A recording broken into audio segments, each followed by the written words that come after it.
Sokmyan. It's really nice to be back here in person to see so many friends once more after a couple of years of Zooming. And also nice to have Zoom attendees as well. So I'm really happy to share with you a little bit about pediatric CNS infections and also the immune-mediated inflammation that you actually can get a little bit confused with, especially the residents. They find that area very intimidating. So this one will, in the next hour, you get to see, I think, the more common inflammatory and infectious conditions, which I hope that will stick in your mind so that when you encounter it in clinical practice, you remember how to approach it. You will realize that some of the conditions that you will see, it's only after multiple neuroradiology rounds and lots of clinical information and after sometimes a number of years before the diagnosis is made. So don't feel too bad when you encounter such a weird case for the first time, because even the experts don't get it right the first time. Okay, so just to reassure everybody, so you don't get too intimidated by it, right? So we start off with, I think, the basic things, right? The role of imaging. So imaging is really good when it comes to making a diagnosis. And with infection, it can cause inflammation of various parts of the intracranial system. So when there's inflammation in the meninges, it's meningitis. When it spreads to the brain parenchyma, it's encephalitis.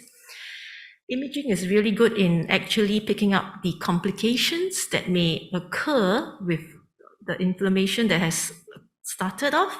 So you can get collections outside the brain, like empyemas in the subdural spaces. You can get abscesses within the brain parenchyma itself.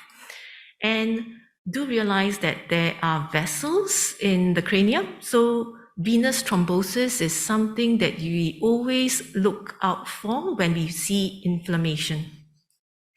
Sometimes the etiology is quite obvious on imaging. For example, you see scattered rim-enhancing abscesses both on the right side and the left side, then you think about septic emboli, especially if the kid is having bacteremia, or there's a murmur which would point towards infective endocarditis.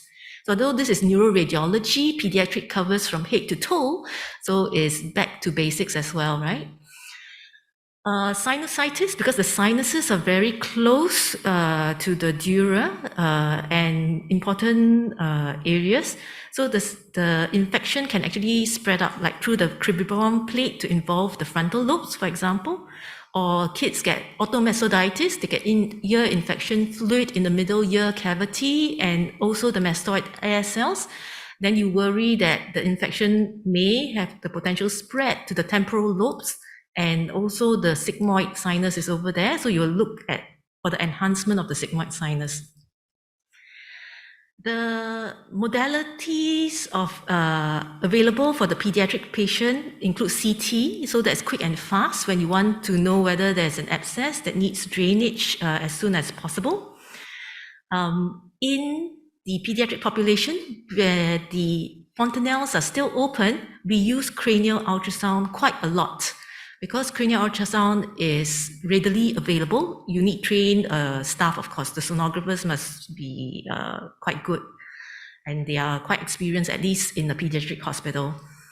So cranial ultrasound actually is a very good screening tool, and it's very good for monitoring actually the infection as it progresses or as it responds to treatment, as you'll see in the subsequent slides. We do use MRI because MRI for acute changes, DWI is basically the modality of choice.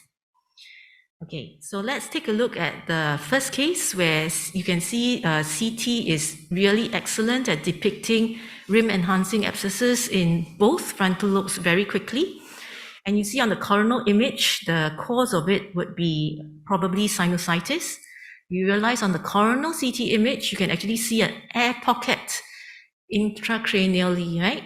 So if you get this in an exam, it is not just sinusitis that you want to pick up, it's also the intracranial air. In this case, there's no real obvious bony erosion evidence at this point in time. So with abscesses, usually the surgeon would go in to drain these abscesses. And you can see, just like in traumatic head injury, the edema actually manifests not at the start, but actually several days down the road. You can see that they have actually left the dura exposed in the frontal area, and the brain is actually still rather swollen at post-op day 7. And it's actually herniating a little bit out through the defect. You can see there is a monitoring device to measure the pressure, and there's a lot of edema in the frontal lobe still at day 7 post-op. Another 2 weeks down the road, you can see that the swelling has definitely subsided. The patient has responded well, and you can basically cover the dura once more. Now, there is sometimes long-term consequences to having such bad infection. You can see that although there's much healing that has occurred in the first month after the abscesses were drained, 10 years later, the patient re-presented, this time with seizures and headache, and you can see there is quite an obvious scar, a region of gliosis in the left basifrontal lobe.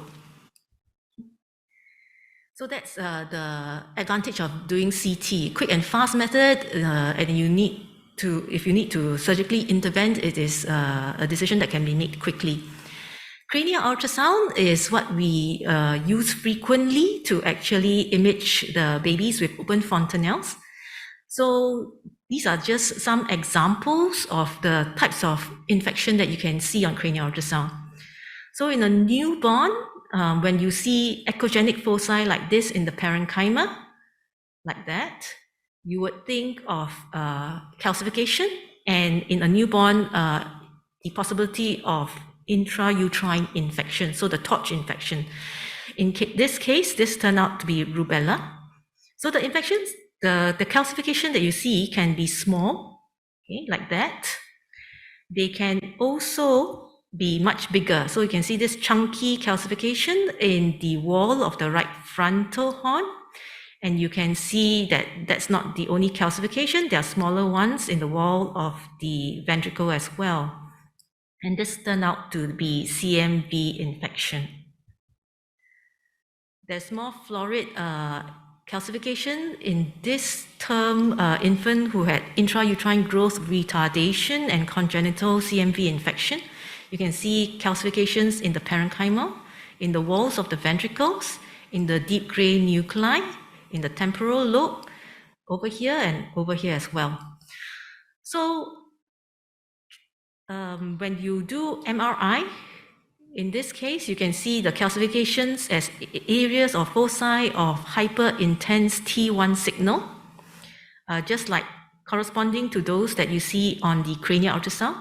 The advantage of MRI is depicting the polymicrogyri that can be associated with these CMV infections. So if you look at the brain, posteriorly, you can see the smooth gray matter and then white matter.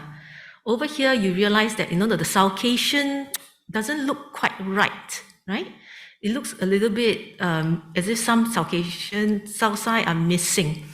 And not only that, you don't have the distinct gray matter, white matter.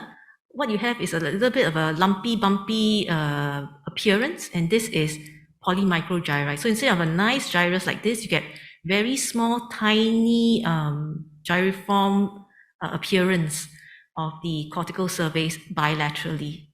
So that's polymicrogyri that is associated with CMV infections. So what you see on CT, the parenchyma changes, the collections can actually be seen on ultrasound as well. So this collection in the right subdural space is very clearly depicted because it's just beneath the anterior fontanelle. And you can see that this is the linear probe that is used that gives you a really superior resolution of the superficial structures. So this is the right subdural collection. And you realize that between the gyrations are like that, and you don't really have echogenic material between them. But over here in the depths of the south side, in the interhemispheric region, you have these echogenic avascular material, and this is most likely pus given the history of E. coli meningitis, right?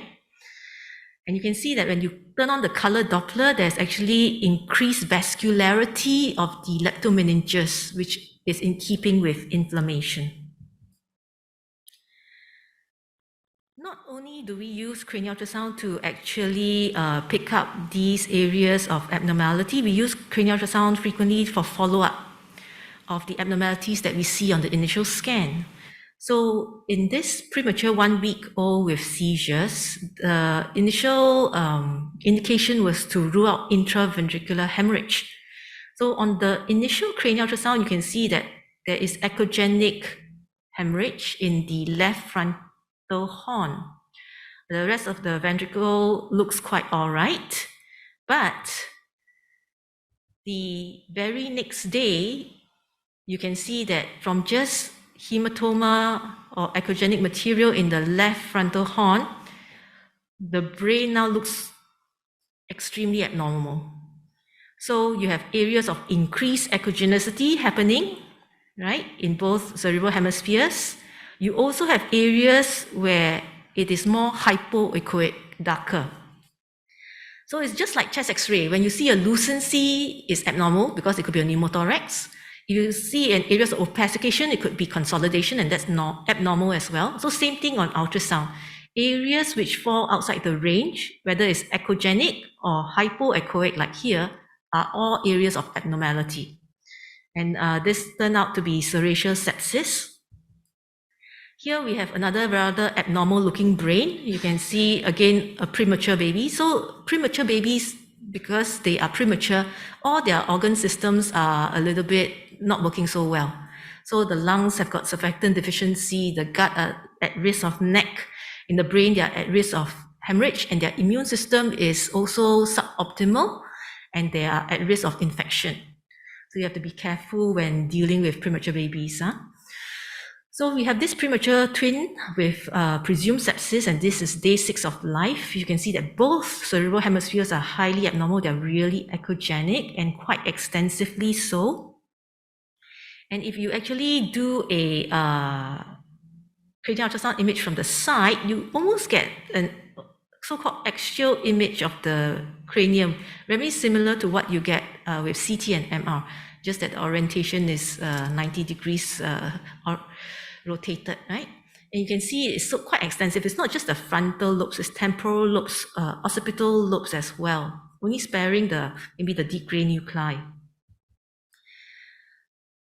When we sampled the middle cerebral artery, we found that this arterial spectrum that we got was also highly abnormal. So if you think about the arteries that you've seen, cerebral arteries should be perfusing the brain both in cardiac systole and diastole. But in this case, you can see that the brain is only perfused during cardiac systole. And during cardiac diastole, what you get is reversal of flow. That means the blood is flowing away from the brain. So that's not good. And you can see that the underlying brain is this echogenic, abnormal echogenicity. And 1 week later, what you see is in all these areas which were showing abnormal echogenicity, multicystic encephalomalacia has developed. And this was due to bacillus sepsis. So you can see that some of the infectious organisms can actually have really striking and very extensive, cause extensive damage to the brain parenchyma. This is usually not your standard E. coli, strep bacteria. So most of the time, we don't encounter such bad infectious cases because I think the clinicians are very cautious, and they will cover and culture almost in all instances where there is risk of infection, especially in the premature babies. So what you more commonly see is that, okay, a kid with meningitis comes and then you do an ultrasound. Maybe there's a little bit of inflamed meninges. Maybe there's inflammation of the ventricular lining, like here, where you have ex-premature baby, 33-weeker with Klebsiella meningitis. But this kid also has ventriculitis, because if you look at the ventricles, the wall of the ventricle is thickened and echogenic. So it's inflamed. And 5 days later, you can see that, although the ventriculitis has subsided, you don't have that echogenic thickened wall anymore. Now you have ventricular dilatation. And you can see that the lateral ventricles are dilated. The third ventricle, which is in the midline, is slightly dilated. And the fourth ventricle is also dilated. Okay? So it's a communicating hydrocephalus. Cranial ultrasound is actually very useful in monitoring the sizes of the ventricular dilatation objectively. So this is how we usually measure it. It's on a coronal image, where you see both lateral ventricles as well as the third ventricle, and then you measure from the lateral aspect of the ventricle to the midline. Okay, and this is termed the ventricular index. Okay. This is a CT showing that, sometimes even when the meninges are still inflamed, like over here, you can see there's quite a lot of inflammation of the meninges covering the cerebellum, as well as in the suprasellar cistern, and also in the walls of the ventricles, like that, right? So there's meningitis, there's ventriculitis, and the fourth ventricle in this case is not as dilated as what you saw on the cranial ultrasound. With treatment, all that inflammation and infection should clear up, but the ventricular system may still remain dilated like that. Okay. Okay, so that is the more common manifestations of infection and obstruction of CSF flow. Sometimes infection can be associated with strokes, so acute infarcts. So some of the organisms that tend to actually be associated or cause these acute strokes are things like varicella infection. So this 6-year-old who is immunodeficient has actually varicella infection, and you can see there are bilateral strokes, more extensive on the left side. And you can see abrupt cutoff of the left middle cerebral artery on the MRA. We were talking about how sometimes you can actually find the etiology of the infection visible on imaging, and you can see over here, DWI showing restricted diffusion, tiny foci, left temporal lobe, right occipital lobe, and then post-contrast, you can see these corresponds to small ring-enhancing abscesses in the respective areas. Okay, and of course, it shows you additional findings of encephalitis in the left parietal lobe as well. Okay, so sometimes we have pandemics, just like the COVID one, but not quite pandemic. It's more hand, foot, mouth disease that affects the preschoolers, the pediatric population, resulting in childcare centers being closed for a while for disinfection. And kids come in with a bit encephalopathic, with fever, and then we do MR imaging to find out why. And over here, in this kid with hand, foot, mouth, we find that this is actually quite typical in the North Asian population. They end up having brainstem encephalitis. So you can see restricted diffusion in the posterior medulla here. This is on the sagittal image. And also, myelitis. So you can see there is actually increased T2 signal, quite extensive from C2 down over here, with sometimes ill-defined enhancement of the cord post-contrast. Okay. So these are the corresponding axial images showing the signal abnormality, raised T2 signal in the cord with enhancement post-contrast. Okay, so this is encephalomyelitis associated with hand-foot-mouth. Here we have a teenager who had left frontal lobe abscess, wasn't drained. I think this one was because the parents were not keen for surgery. But you can see that, this abscess is still there 1 month later. And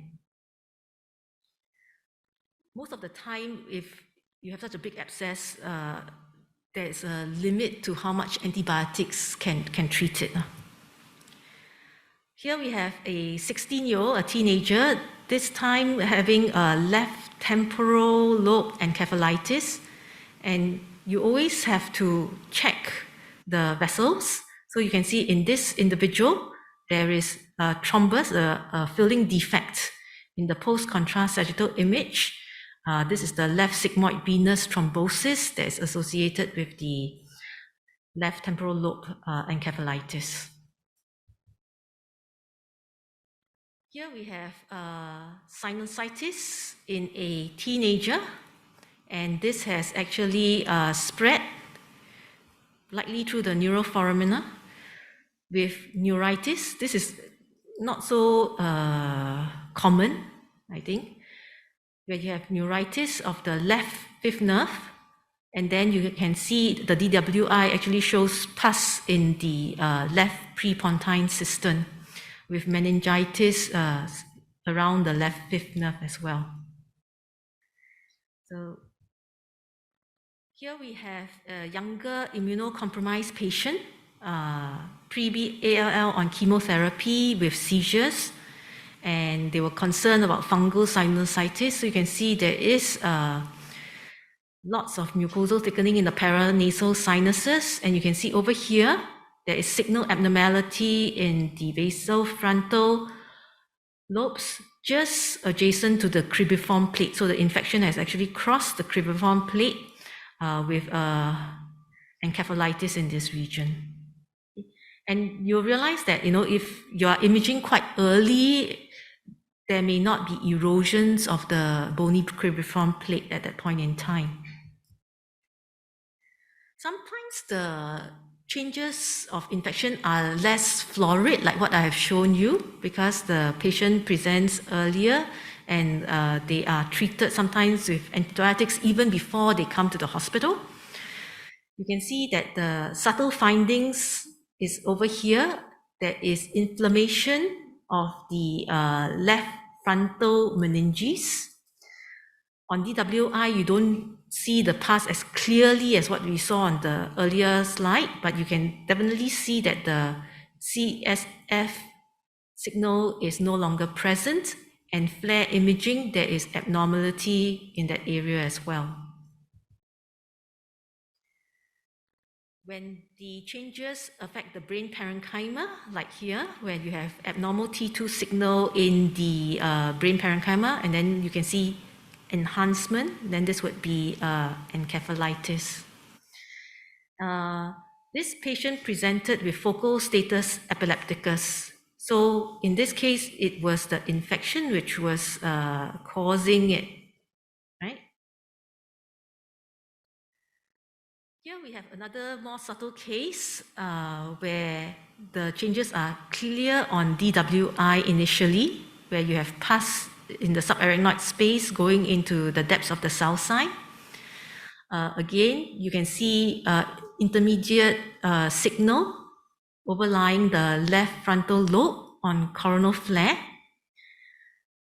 24 hours later, the child was really doing badly and was rescanned. And you can see the changes are quite subtle to appreciate, but if you compare against the earlier MRI, you realize that, look, this is not a normal T2 image of the brain. You can see that all the gray matter is brighter than the earlier MRI, right? You can see that there is actually sulcal effacement. Over here on the initial MRI, you can see the sulci. Over here, they're all effaced, right? So the brain has gotten more swollen and T2 hyperintense compared to the earlier imaging. And on FLAIR, you can also see the area of increased signal.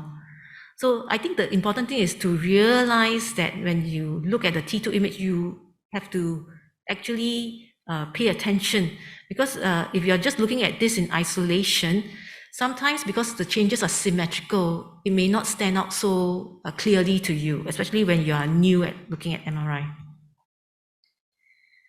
So we've seen on cranial ultrasound, it is possible to actually pick up subdural hemorrhages, not subdural, subdural collections, subdural collections. But you can see that there is a limitation to cranial ultrasound because you're only imaging through the anterior fontanelle. So the sides, the lateral aspects, especially the parietal, high parietal regions, would be not so well depicted, right? They will be cut off because the beam can only cover this extent. Whereas MRI will show you everything, right? So you can see all the leptomeningeal enhancement all the way down to even the inferior aspects of the temporal lobe. Of course, when it is so blatant, when there is pus, covering every single aspect of the depth of the sulci and in the subarachnoid space, then you don't really need that full extent of that MRI is capable of. But you can see that MRI does show that all this thing is very loculated, right? And it also showed that there was thrombosis of the anterior aspect of the superior sagittal sinus, which you can actually appreciate on the cranial ultrasound if you put the color Doppler box on. You realize that usually you would see a triangular flow over here, which is absent in this case. Okay, so but with treatment, the sinus recanalized, although definitely, with that extent of infection and abnormality, there is some degree of cystic encephalomalacia and volume loss in the underlying brain.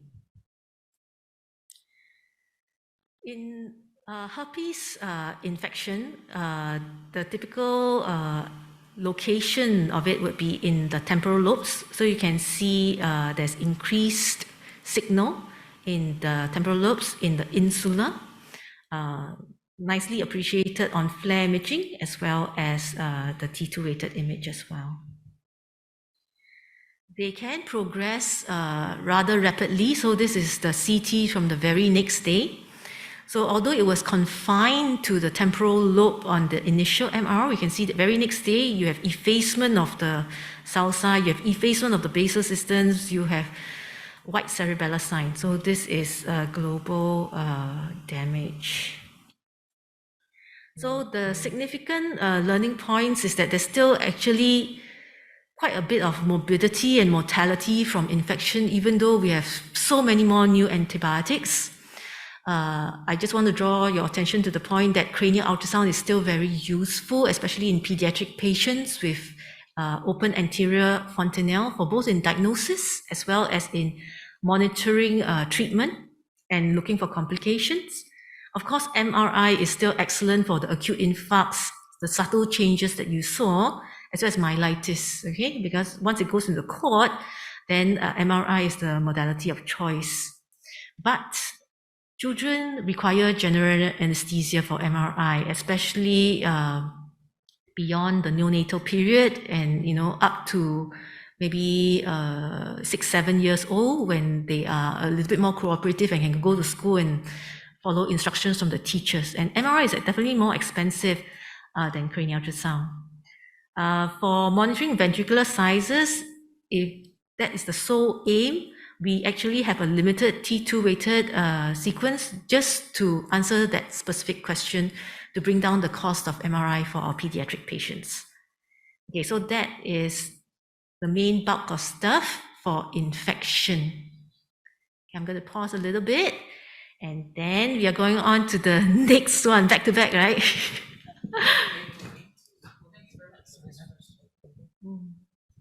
Thank you very much for this first talk. And so is there any questions from the audience or from our participants on Zoom? No questions? Or we can just keep it to the end of the... Yeah. Because if you have some questions now, then at least Dr. Tang can have a short break from continuous talking, even though she has to answer your questions. No? Okay. Well, thank you, Hwee. I'll continue with the next talk. Okay. So very close to infection are these inflammatory conditions that can affect the brain and cause quite a bit of angst to a lot of people, right? A lot of this is immune mediated once the infections component is excluded. So you get to see, hopefully, some of the more common ones so that you can be familiar with those that you can identify at first glance. And before we do that, I just want to show you a case, okay? So we start off with this case. This is to bridge the gap between the infection and the inflammatory. Okay, so this is an 11-year-old male who presents with transient loss of vision from both eyes and then partially recovered for the right eye. So when you look at the first row of images when this boy presented, you realize that, okay, there is a little bit of increased T2 signal around the left optic nerve, which is a bit more swollen than its right counterpart, right? Because the partial recovery was in the right eye. So if you compare the optic nerves, which are outlined by the orbital fat on the T1 weighted sequence, you realize the left optic nerve is more swollen. And there was increased signal around it on the coronal T2 fat saturated sequence. And then post-contrast, you can see inflammation, right? There's enhancement, left perineural enhancement. So the kid was given steroids and must be quite bad because given methotrexate as well. And 6 months later, the changes have improved. It hasn't subsided because if you look, there was quite a bit of inflammation. There is still inflammation, right? Despite being on 6 months methotrexate and steroids. You can see why the neurologist would get really concerned about this patient, right? Another 6 months later on methotrexate finally resulted in this subsiding. Okay, so the inflammation has subsided after 1 whole year. Okay? Now, 4 years later, the kid came back again, this time with acute ataxia with left-sided weakness and numbness. And what does the patient have? So if you look at a T2, okay, it's a bit subtle, T2, but if you look at DWI and the ADC, you realize that this kid actually had a right medullary infarct. Very odd place to have an infarct, right? But then this is a pediatric patient. That's why, people get angsty. MRA was normal because we were imaging the brain, there was also coronal post-contrast images and we looked at the orbits. There was no inflammation of the left orbital nerve. Optic nerve, sorry. So presented with, and then 1 year later, came in for acute drowsiness and lethargy. This time round, again, the action is, in the posterior fossa, but there was a hematoma at the left CP angle. They did 4VA, which was normal. Okay. At that time, again, because we were imaging the head, take a look at the orbit. Now there's inflammation again of that left optic, around the left optic nerve, and it looks like there's inflammation around the right optic nerve as well, right? After 1 whole year's worth of methotrexate. Okay, 1 year later, the kid again got a different kind of infarct, this time in the posterior limb of the right internal capsule. And what was the diagnosis? After they ran MRA to look for arteritis, there was can see narrowing and beading of the left renal artery.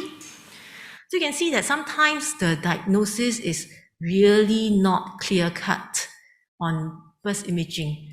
Look at the constellation of signs that occurred for this poor patient, and sometimes it's years in between before the patient represents, right? In the end, they managed to diagnose adenosine deaminase 2 deficiency. Okay, nobody expects you to come up with this in the exam. Basically, it's an auto-inflammatory disorder, and it can cause vasculopathy, vasculitis, that kind of stuff, right? So although what we are seeing is actually the sequelae of the pathology, but sometimes it takes a lot. It's multidisciplinary to actually come down to a final diagnosis. Okay, so here we have another patient. This time is a 12-year-old female, headache, vomiting, and then left hemiparesis, thus MR, right?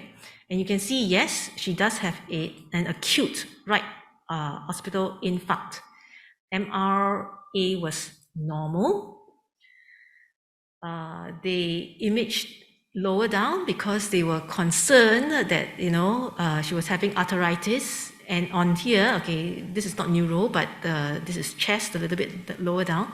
But you can appreciate that comparing the ascending aorta and the pulmonary trunk, you realize that the ascending aorta has a thicker wall than the pulmonary artery, okay? So there is mild arteritis of the ascending aorta.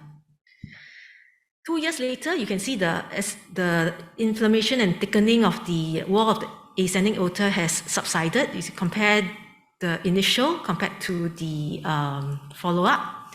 But this time round, there is irregularity of both renal arteries. You can see this beading and narrowing. So the diagnosis was Takayasu's arteritis. At least the diagnosis was faster in this patient. So quite recently, just 2 years ago, in neurology, neuroimmunology, neuroinflammation 2020, guidelines for the diagnosis of pediatric autoimmune encephalitis came about. Basically, it is based, okay, I just draw you to the main point, which is it is diagnosed based on what? Clinical history, paraclinical and autoantibody testing, in addition to neuroimaging, which is very helpful, right? So my pediatric neurologists tell me that sometimes the blood tests for these antibodies takes weeks to come back, and they get the MRI faster. So they really want a lot of information from the MRI. But you can see that when they present, in terms of clinical presentation, they need to actually get a proper history, a really thorough history, and then when they think there is possibility of these autoimmune disorder, after ruling out infection and all that stuff, because infection you need to treat straight away, right, as soon as possible, so that you can see if you don't treat adequately, the implications on the brain can be quite devastating, right? So you need to exclude infection straight away, or rather as part of your workup. It is vital to make sure that you're not dealing with infection before you treat based on the fact presumptively that is, vasculitis, demyelination, autoimmune disorders, which basically using steroids. So if you give steroids when there's infection on board, basically the infection is going to blow up. So sometimes when they're not sure, it's culture cover and with steroids, right? So what kind of antibodies are available for testing? We'll come to that in a little while. But you can see that the patient actually undergoes a lot of things, including MRI. They have to undergo blood tests, urine tests, lumbar puncture, because they need to assess the CSF. Of course, they get EEG sometimes, and then respiratory swabs, because in kids, they are sniffling quite a number of times, and you don't know whether it's a respiratory virus, which is initiating the whole spectrum. So the differentials to consider would be vasculitis, demyelination. So we will come and see the major things like ADEM, MS, NMO in a little while. Autoimmune like SLE, HLH, not that common. Infection itself needs to be, you definitely need to work up. And then post-infectious like basal ganglia encephalitis. And always at the back of your mind, because you are dealing with the kids, genetic disorders is also something on the list. Okay. So what are the common antibodies, at least in my hospital, that they are actually running tests for? So if they suspect demyelination, and if they think that it's like female second episode, they will definitely do the oligoclonal bands, because that is helpful in diagnosing multiple sclerosis. They also do this mock antibody, okay? Why do they do this mock antibody? Because if the mock antibody is positive, then the patient is likely to require like 6 months of steroids. So it does affect their management of the patient. This anti-aquaporin immunoglobulin is actually one of the diagnostic criteria for NMO, which is neuromyelitis optica spectrum disorder. So these are the three more common ones that at least the neurologists in KK are concerned with. But if you look at the literature, there are so many antibodies that you can possibly test for. And people have actually worked out a kind of like pattern recognition system to say that, some of these antibodies are associated with certain parts of the brain being affected. So if you just look at the NMDR, which is one of the more up and coming antibodies in the literature, you can see that the blue areas would be frontal lobes. The pink areas would be the deep gray nuclei, right? And then, of course, there are other antibodies, for example, like this anti-GAD one, which affects other areas, for example, the temporal, the hippocampi, right? Or the parasagittal cerebral hemispheres. So I think with the ability to run more and more of these antibodies, the discovery of these antibodies, this field is going to be evolving. Okay. How much of it is going to come out in exams, I'm not sure. But I think the major ones, you need to know that, there are more and more of these antibodies coming up. They have clinical implications, and they have been associated with certain patterns, at least on neuroimaging. Okay. Now, some of the more common ones that you will want to be able to recognize, because this happens commonly, at least if you rotate into KK, would be things like acute disseminated encephalomyelitis, which typically occurs post-viral infection, post-respiratory tract infection, for example. And the typical appearance is this asymmetrical white matter lesions in the cerebral white matter. And the important thing is that the patient is encephalopathic. Okay? So you can see there are asymmetrical areas of involvement in the white matter. And the good thing about this is that it's common and the patient recovers well. Okay, so you can see 3 months later, the right middle cerebral peduncle was swollen. Now it's totally back to normal. Okay, so good prognosis, usually for most cases of EDEM. Now, this is a 2-year-old. So after influenza had not only EDEM, you can see that there was restricted diffusion in the bilateral white matter, in the right pons, in the medulla. You can actually see that this also involved the cord. See, over here, where you again have that hyperintense T2 signal, and then that ill-defined enhancement. This is how it looked like on the axial at the level of C5. See swollen T2 hyperintense with patchy enhancement post-contrast. But this one didn't do so well, and in fact got hemorrhagic just 5 days later. So when you have hemorrhagic areas occurring, whether it's in the brain parenchyma or in the cord, then the outcome is not as good, right? Here we have an 18-year-old girl. How come some of the images are missing? But you can see there's asymmetric white matter involvement, left cerebral peduncle, left pons, right middle cerebellar peduncle, and left thalamus stroke internal capsule, right? Also in the periventricular white matter. You can see that this is more typical. It's like, what do you call? Dawson's fingers, right? So this is a 18-year-old with multiple sclerosis, all right? And the enhancement basically tells you that there is probably active demyelination going on there. The third demyelinating condition that I think the neurologists are concerned about would be this neuromyelitis optica. So self-explanatory by the name, right? So neuromyelitis, so the brain is involved, the spine is involved, and then optica, so the optic nerve is involved as well. So you get inflammation of these areas.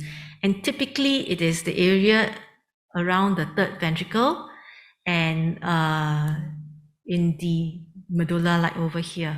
Okay. Here we have another case of basal ganglia encephalitis. This time it is the deep gray nuclei which are involved, and you can see that some of them can recover to basically something normal, just like the ADEM. You also have the other spectrum, or the other end of the spectrum, where we have this basal ganglia encephalitis in the 8-year-old with tremors. And you can see that subsequently, these areas are still abnormal.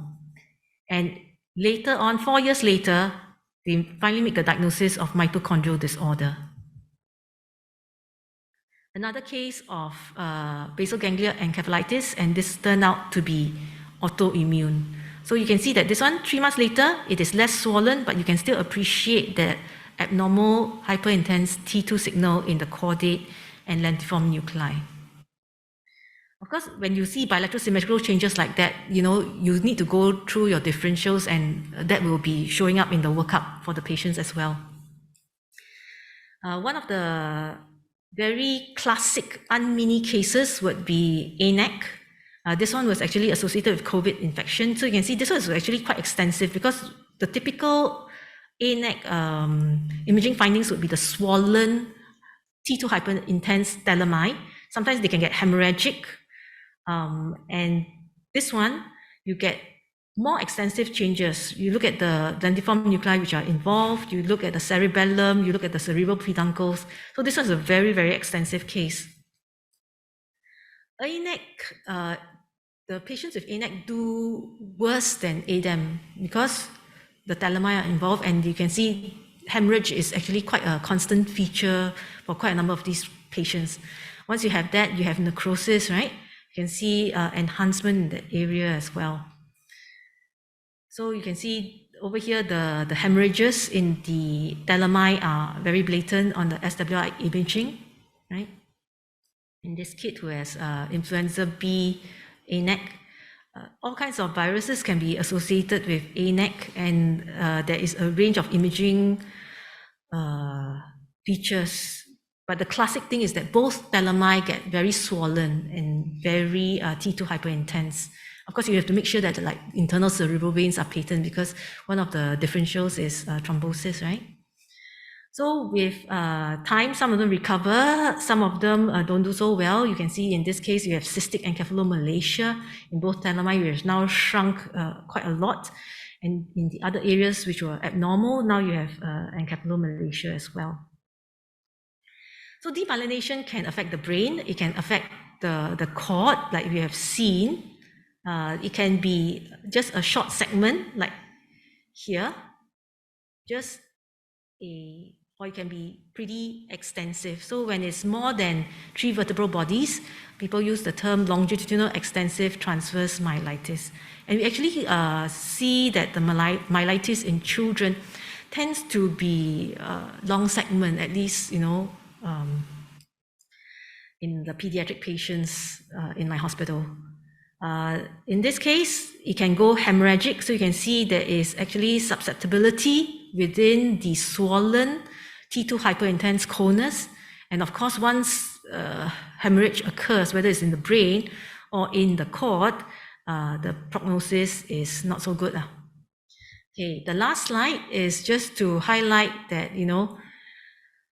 some of these inflammatory autoimmune conditions, associated with infection are actually not that common compared to, let's say, the infection that we started out with, right? Like in the SARS infection, okay, so they tend to affect adults more than children, but even for children, when this is worldwide literature, 41 studies with 159 children only with severe neurological manifestations, right? They get stroke, they get encephalitis, they get encephalopathy, just like what you have seen with other infections. And of course, there's also involvement of the spine, although this is much less common than the brain. So they can get even Guillain-Barré syndrome, right? And much of, there's still a lot of research going on. A lot of these, why is there an exaggerated immune response? Well, some patients seem to be okay. So all this is still under investigations because we don't have the answer to it yet. It's still a big question mark. But at least, as a reporting radiologist, you need to, number one, always make sure that, infection is excluded before you raise the possibility of some autoimmune inflammatory etiology. Okay? And then based on what you see, if you see classically, hemorrhagic thalami, the diagnosis is very easy, it's ANEC. The asymmetrical white matter abnormalities, ADAM is very common, right? When it's not so classical, then remember, it's not just imaging, it is clinically how the patient presented, encephalopathic or not, if there's antibody tests to be done, are the results out yet? Sometimes, I think some of the tests are run in NNI, so you might get the results a little bit earlier than, let's say, if you have to send the blood overseas. Okay,